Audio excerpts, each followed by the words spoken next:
अस्सलाम वालेकुम स्टूडेंट्स।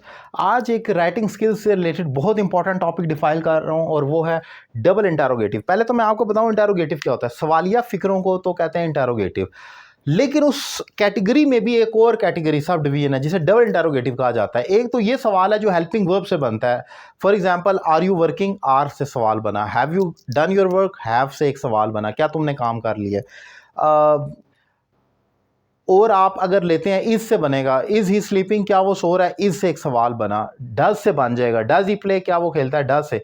लेकिन कुछ सवाल ऐसे होते हैं जो डबल इंटरोगेटिव होते हैं, जो WH फैमिली से बनते हैं। अब वो फैमिली क्या है, वो ये फैमिली है, what, when, where, who, how. How कैसे, हु कौन, वेयर कहाँ, व्हेन कब, और व्हाट ऑब्वियसली क्या को कहा जाता है। अब इसमें इंपॉर्टेंट चीज़ क्या है, इसमें इंपॉर्टेंट ये है कि जब भी डबल इंटरोगेटिव आता हो, यानी कि ये व्हाट व्हेन वेयर वाला सवाल आना है, तो ये हमेशा फिक्रे के आगाज में आएगा और उसके बाद हमेशा सवालिया बचना चाहिए। जैसे कि एग्जाम्पल देखें, व्हाट इज ही सेइंग, वो क्या कह रहा है। अब अगर इसका मीनिंग है व्हाट इज ही सेइंग, वो क्या कह रहा है, मैं अगर व्हाट को मिटा दूं, इसको चेक करना है फिक्रा ठीक है गलत, मैं व्हाट को मिटाऊं तो आगे एक इंटरोगेटिव बचना चाहिए, इज ही सेइंग, ये ठीक है। लेकिन अगर मैं कहता हूं व्हाट ही इज सेइंग, वो गलत हो जाएगा। व्हाट के बाद आगे पॉजिटिव फिक्रा नहीं आ सकता, ये गलत हो जाएगा। ये पॉइंट आपने ज़हन में रखना है कि व्हाट के बाद, वैन, वेयर, हु के बाद हमेशा सवालिया आना चाहिए। एक और एग्जांपल देखें, वेयर हैज़ ही गॉन, वो कहाँ गया है। वेयर के बाद आपने हैज़ ही गॉन कहा, ये देखें वेयर को मैंने हटा दिया, हैज़ ही गॉन, ये एक और सवाल खड़ा हो गया।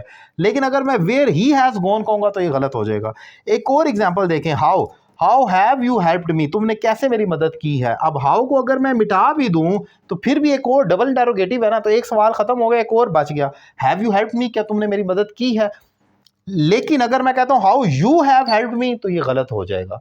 सो बेसिक जो पॉइंट मैंने आपको डिफाइन किया वो ये है कि जब भी what, when, where, who, how आए, ये फिक्रे के आगाज में आएगा, नंबर 1 पॉइंट, और उसके बाद हमेशा सवालिया आना चाहिए। अच्छा, अब एक और पॉइंट है, एक और कन्फ्यूजन है बेसिक के लोगों को, स्टूडेंट्स को ये गड़बड़ होती है। आप में से अक्सर को लगेगा कि ये तो बड़ी कॉमन सी चीज़ है, हमें तो पता है, लेकिन फिर भी लोग गड़बड़ करते हैं। वो इंटरोगेटिव और डबल इंटरोगेटिव वो मिक्स कर देते हैं। मैं जब ऑनलाइन क्लास लेता हूँ स्काइप पर, तो उसमें अक्सर ये कन्फ्यूजन देखने को मिलती है।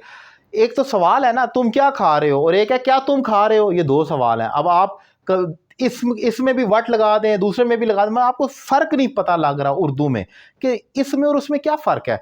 तो याद रखें, जो फिक्रा क्या से शुरू होगा, कोई भी फिक्रा जो क्या से शुरू होगा वो सादा इंटरोगेटिव है, वो डबल इंटरोगेटिव नहीं हो सकता। फॉर एग्जांपल, क्या तुम खेल रहे हो, क्या तुमने खेल लिया, क्या तुम खेलोगे। याद रखें, जो क्या के लफ्ज़ से फिक्रा शुरू हुआ है वो हेल्पिंग वर्ब से बनेगा। Do, does, has, have, will, shall, is, am, are, इस किस्म के अल्फाज आएंगे फिक्रे के आगाज में। Did you go, has he gone, इस किस्म का वो सवाल होगा, वो डबल इंटरोगेटिव नहीं।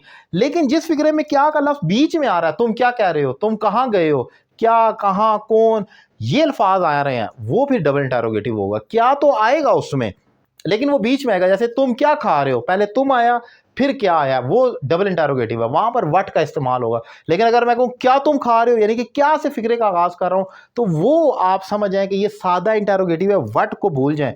अब अगर कोई ऐसा फिक्र है, क्या तुम पढ़े हो, अब आपके अच्छा क्या की तो इंग्लिश वट होती है, पहले वट लिख दिया आपने, गलत है। क्या से फिक्रे का आगाज हो जाए तो वहां वट नहीं आएगा, वो फिर सादा इंटरोगेटिव कंसिडर किया जाएगा। ये एक लॉजिक, मेरी बनाई हुई लॉजिक है, जो मैंने अपनी बुक में भी डिफाइन की। ये मेरी जाती ऑब्जर्वेशन बेस्ड है जो मैं डिफाइन कर रहा हूँ। तो अगर आप क्या की प्लेसमेंट को जरा चेक कर लें तो आप इसको डिस्क्रिमिनेट कर सकते हैं। उम्मीद करता हूँ लेक्चर आपको पसंद आया होगा। मैंने बहुत शॉर्ट और प्रिसाइजली इसको डिफाइन किया है। लेक्चर आपको पसंद आया तो राय का इजहार करें कमेंट बॉक्स में। और अगर आप मुझसे ऑनलाइन इंग्लिश लैंग्वेज कोर्स करना चाह रहे हैं, नंबर आपकी स्क्रीन पर मौजूद है, एक रीजनेबल फी पे करें, मुझे ज्वाइन करें और घर बैठे अपनी इंग्लिश में एक ज़बरदस्त इंप्रूवमेंट लेकर आए। Thank you very much.